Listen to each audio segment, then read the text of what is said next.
Imagine a world cloaked in secrecy, where covert operations unfold under the cover of darkness, and the fate of nations hangs in the balance. Today, we embark on a journey into the heart of one of the most enigmatic chapters in CIA history, Operation Mongoose.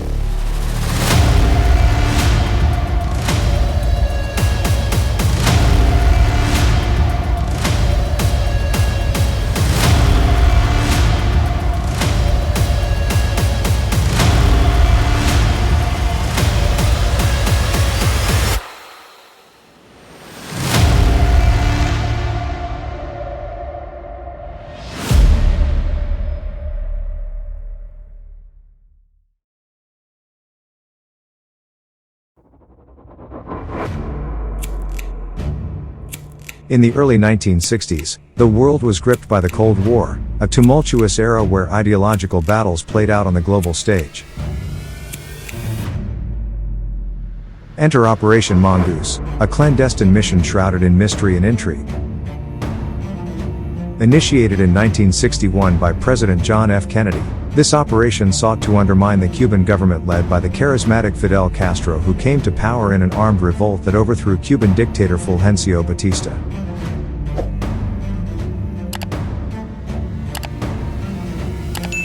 The Cuban Revolution of 1959 brought Fidel Castro to power, and his alignment with the Soviet Union sent shockwaves through Washington.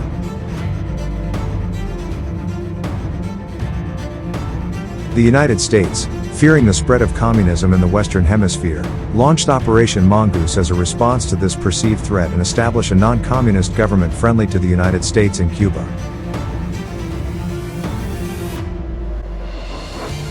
The CIA, tasked with orchestrating the downfall of the Cuban government, embarked on audacious plans, including several attempts to assassinate Castro himself.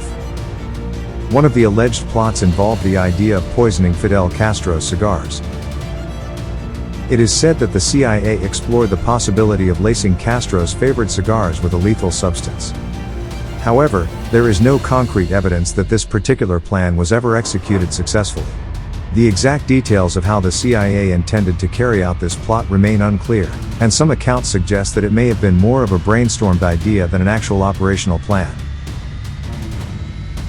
Another reported plot involved contaminating a diving suit that Fidel Castro was known to use. The CIA considered introducing a toxic substance into the suit, which Castro would wear during one of his frequent diving activities. Again, there is a lack of concrete evidence to support the successful execution of this plan, and it is often treated as part of the lore surrounding the various attempts to eliminate Castro. Poisoned cigars and a contaminated diving suit were just a few of the ingenious, if not desperate, methods explored.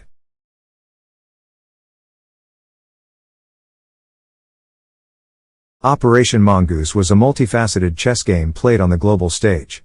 Covert operations took on various forms, from sabotage to propaganda campaigns. The objective was create internal dissent, sow discord, and ultimately overthrow Castro's regime. In a clandestine meeting of minds, President Eisenhower nodded his approval to a mysterious initiative. The Central Intelligence Agency, the puppet master of intrigue, orchestrated the dance of shadows in the remote training camps of Guatemala. By November, a clandestine army emerged, honed in the arts of assault landings and guerrilla warfare, poised for a mission that would etch its name in the annals of mystery. A figure emerged from the shadows, José Miro Cardona, a former confidant turned dissenter. Head of the Cuban Revolutionary Council, he orchestrated a symphony of exiles, anti-Castro forces harbored in the heart of the United States. Cardona, a puppeteer in the shadows, awaited the call to claim provisional presidency if their covert invasion danced to success. Yet, in the realm of secrets, whispers escaped the tightest grip. Despite the government's shroud of secrecy, the murmur of invasion plans reached the ears of Cuban exiles in Miami. Through the cryptic channels of Cuban intelligence, Castro, the ever-watchful guardian, caught wind of guerrilla training camps in the Guatemalan mist as early as October 1960. The game had begun, the pieces were set, and the chessboard quivered with anticipation. Come February 1961, a new maestro took the stage. President Kennedy, a master of illusions, authorized the invasion plan with a determination to cloak U.S. support in shadows. The Bay of Pigs, a remote, swampy theater on Cuba's southern coast, became the stage for a drama of deception. A night landing, a force ashore against little resistance, such were the illusions woven into the very fabric of the invasion. A grand design unfolded, 2 air strikes against Cuban air bases, paratroopers disrupting transportation, and a main force advancing towards Matanzas. The success of the plan hinged on the Cuban population embracing the invaders, a clandestine coup wrapped in the hopes of a people. Yet, fate, the fickle mistress, intervened. The bombers, relics of World War II, painted to mimic Cuban Air Force planes, missed their targets, revealing the American hand in the shadows. A cascade of events unfolded as the invasion force, Brigade 2506, descended upon the Bay of Pigs. Heavy fire, strafing Cuban planes, and sinking ships, each wave crashing against the illusions.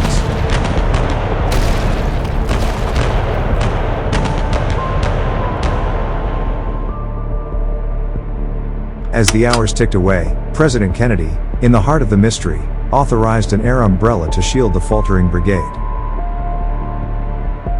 Unmarked fighters, shrouded in darkness, soared toward the Cuban skies, but confusion gripped their flight. An hour late, shot down by Cuban forces, the shadows of the covert dance dissipated, leaving the invasion shattered and defeated.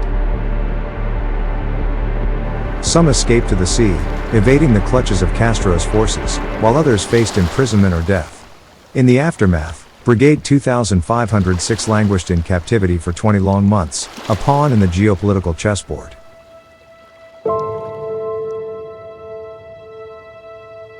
Yet, as the world held its breath in the aftermath of the Cuban Missile Crisis, a plane descended from the heavens on December 23, 1962. Freed prisoners, survivors of the Enigma, touched American soil.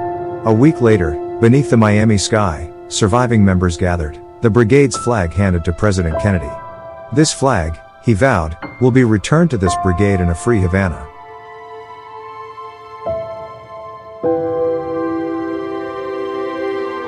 The curtain fell on the covert dance, leaving behind a tale of shadows, illusions, and the echoes of an audacious mission in the heart of the Cold War. The failure of the Bay of Pigs invasion had profound consequences. It intensified Cold War tensions, strained U.S.-Cuba relations, and reshaped the Kennedy administration's approach to covert operations.